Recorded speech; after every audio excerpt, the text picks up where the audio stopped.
So, I am going to discuss about a numerical. The amount of air supplied to the air conditioned hall is 300 meter cube per hour. Per minute. The atmospheric condition are 35 degrees dBT and 55% RH. The required condition 20 degree dBT and 60% RH. Find out the sensible heat and latent heat removed from the air per minute. Also find out sensible heat factor for the system. अब given V1 is equal to volume दिया हुआ है air का, that is your 300 meter cube per minute. उसके बाद आपका TD1 5 दिया हुआ है 35 degree and 55 degree percent. TD2 दिया हुआ है 20 डिग्री एंड 60%. तो find all the marks on initial condition of air at 35 degree dBT and 55% relative humidity on the psychrometric chart. Point 1 और फिगर भी पलट के हम दिखाएंगे. Now mark the point 2 condition 20 degree dry temperature and 60% relative humidity on the chart at point 2. Locate the point 3 on the chart, drawing horizontal line from 2 and vertical line through point 1. From the psychrometric chart we find that a specific volume जो point 1 वाला जो जगह है, point 1 वाला जो point है psychrometric chart पर, उसके corresponding में specific volume 0.9 meter cube per kg of dry air. Now come to the next page. That is, now you have to find out the mass of the air which has been supplied at point 1. That is given by V1 upon VS1. 300 दिया हुआ question में, 0.9 हो गया तो इससे हमारा ये निकल गया. उसके बाद sensible heat remove from the air से सेंसिबल हीट जो रिमूव किया जाएगा, that will be we have to draw horizontal line from 2 to 3 2 and another vertical line from 1. It will cut at the point 3. So if we draw the line parallel to wet bulb temperature line, we will get the enthalpy of all the 3 points. So we can say that from psychrometric chart we find the enthalpy of the air at point 1. H1 is equal to, तो H1 तो यहाँ निकल रहा है, H1 is equal to that will be given by 85.8 kilojoule per kg of dry air. Similarly H2 42.2 kilojoule per kg of dry air. 2.2 ये है, 0.2 पर यहाँ निकला, ठीक है. उसके बाद enthalpy of air at point 3 बीच में है, that is sensible heating, latent heating. Cut किया 3 डायरेक्ट हमने देख लिया यहाँ पर, और यहाँ पर तो मार्क भी करना है sensible heating, latent heating. S3 तो S3 हमको निकल गया 57.4 kilojoule per KG of dry air. Now we know that the sensible heat remove from the air that is given by M1 S3 minus S2. Sensible heat का कौन सा line है, ये है S3 माइनस S2. S3 ज़्यादा है, S2 कम है, S3 minus S2. तो वहाँ से हमने निकाल लिया कि सेंसिबल हीट कितना होगा. मास जो हमने मास कैलकुलेट किया ऊपर में 33.3 multiplied by S3 minus S2 की जो वैल्यू आई है वो हमने यहाँ लिख दिया, आ गया 5066.2 किलोजूल पर केजी. उसके बाद latent heat removed from the air, that will be mass into H1 minus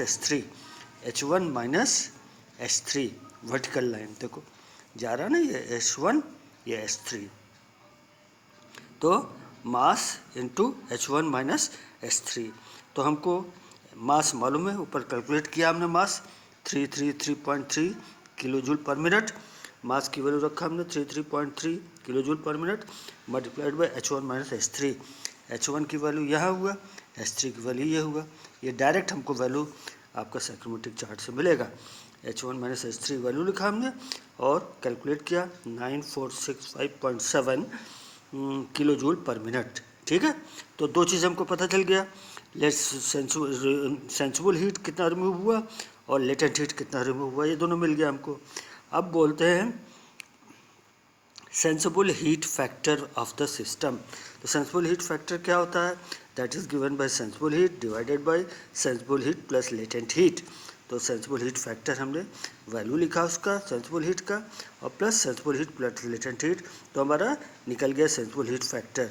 question में हमको ये निकालने के लिए बोल रहे थे, तो ये आ गया 0.348, ये आंसर हो गया। तो हमने पहला निकाला बेटा सेंसिबल हीट निकाला, सेंसिबल हीट की वैल्यू निकाली। दूसरा निकाला बेटा हमने लेटेंट हीट निकाला, लेटेंट हीट की वैल्यू निकाली। तीसरा निकाला हमने बेटा सेंसिबल हीट फैक्टर। तो मेन चीज़ ये है साइक्रोमेट्रिक चार्ट। साइक्रोमेट्रिक चार्ट में हमको सभी वैल्यू डायरेक्ट मिल जाती है। जैसे 0.1 हमने मार्क किया पहले, जो कि दिया हुआ क्वेश्चन में, 0.2 मार्क किया। अब इन दोनों लाइन पर एक हॉरिजॉन्टल लाइन, एक vertical line, horizontal line sensible heat factor होगी। अब प्रोसेस क्या हो रहा है बेटा, 3 से 2 की तरफ चल रहा है, इसका मतलब ये कूलिंग हो रहा है। 35 टेम्परेचर है, 20, 3 से 2 की तरफ मतलब कूलिंग हो रही है, और 1 से 2 मतलब दैट इज डीह्यूमिडिफिकेशन हो रहा है। ह्यूमिडिफिकेशन ऊपर होगा, डीह्यूमिडिफिकेशन हो रहा है। तो दोनों चीज़ ध्यान देने की चीज़ है कि हमारा एक तो सेंसिबल कूलिंग हो रहा है, एयर कंडीशनिंग, और डीह्यूमिडिफिकेशन, जो कि हमको समर में ज़रूरत पड़ता है। तो इस तरह से हम 0.1 और 2 के बीच का रिलेशन क्या है, सेंसिबल हीट क्या है, लेटेंट हीट, और क्या है सेंसिबल हीट फैक्टर, ये सभी चीज़ जो है हम कैलकुलेशन से साइक्रोमेट्रिक चार्ट की मदद से निकाल सकते हैं। क्लियर?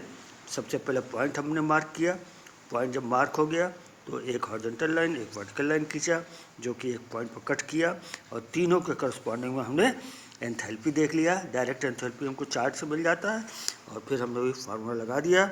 सेंसिबल हीट फैक्ट क्या होगा, that is mass into sensible heat के H3 माइनस H2, और फिर लेटेंट हीट के लिए mass into H1 minus H3। तो ये दोनों वैल्यू हमने पहले कैलकुलेट करके निकाल लिया। किलो जूल पर मिनट में ध्यान रहेगा, यूनिट ध्यान रहना पड़ेगा, किलो जूल पर मिनट, और ये भी किलो जूल पर मिनट में हो गया। उसके बाद फिर नेक्स्ट आया हमारा sensible heat factor, that is very important, that is sensible heat upon sensible heat plus latent heat. सब हमने पूरा वैल्यू निकाला हुआ है, और सबको हमने पुटअप किया, तो डायरेक्ट हमारा ये निकल गया है। इस तरह से हमने तीनों value sensible heat, latent heat और सेंसिबल हीट फैक्टर, तीनों हमने साइक्रोमेट्रिक चार्ट की मदद से आसानी से निकाल दिया। तो ये न्यूमेरिकल जो था हमको जो दिया था, इसमें जो पूछा गया है, ये पूछा गया क्या क्या, find out the sensible heat, latent heat remove from the air पर minute, also find sensible heat factor for the system. तो तीन चारों चीज़ हमसे पूछा गया, ये चारों चीज़ हम लोगों ने इसमें यहाँ से निकाल दिया गया। सभी चीज़ों को हम निकाल दिया, सेंसिबल हीट निकाल दिए, लेटेंट हीट निकाल दिए, सबकी value MA into change in enthalpy. Mass जरूर लिया जाएगा, अगर बेटा यहीं यूनिट मास दिया होता तो MA की जगह पर हमारा 1 हो जाता, तो हम 1 लिखते हैं, MA की जगह पर 1 लिखते अगर यूनिट मास रहता तो। चूँकि यूनिट मास नहीं है, ऑलरेडी वॉल्यूम दिया हुआ है, और स्पेसिफिक वॉल्यूम से डिवाइड करके हमने मास निकाल लिया। तो मास निकालने के बाद हमारे पास ये हो गया तुम्हारा वैल्यू सेंसिबल हीट का, ये वैल्यू हो गया लेटेंट हीट का, और ये वैल्यू हो गया सेंसिबल हीट फैक्टर का। इस तरह से हम कोई भी न्यूमेरिकल इस टाइप का सिंपल न्यूमेरिकल आराम से सेंसिबल हीट निकाल सकते हैं, लेटेंट हीट निकाल सकते हैं, और सेंसिबल हीट फैक्टर निकाल सकते हैं। इसी न्यूमेरिकल में अगर बेटा रिवर्स होता, हीटिंग कॉइल हीटिंग होती, तब 2 से 3 की तरफ चलते, और 3 से 1 की तरफ चलते, तो रिवर्स हो जाता है। यहाँ चूँकि एयर कंडीशनिंग है, कूलिंग है, और डीह्यूमिडिफिकेशन है, उस केस में हीटिंग और ह्यूमिडिफिकेशन होता। तो यहाँ पर कूलिंग और डीह्यूमिडिफिकेशन है, कूलिंग कर रहे हैं और डीह्यूमिडिफिकेशन है, इसलिए हमारा एरो का डायरेक्शन इधर है और वो ऊपर से नीचे है। इस तरह से हमने इस न्यूमेरिकल को सॉल्व कर दिया। That's all, thank you.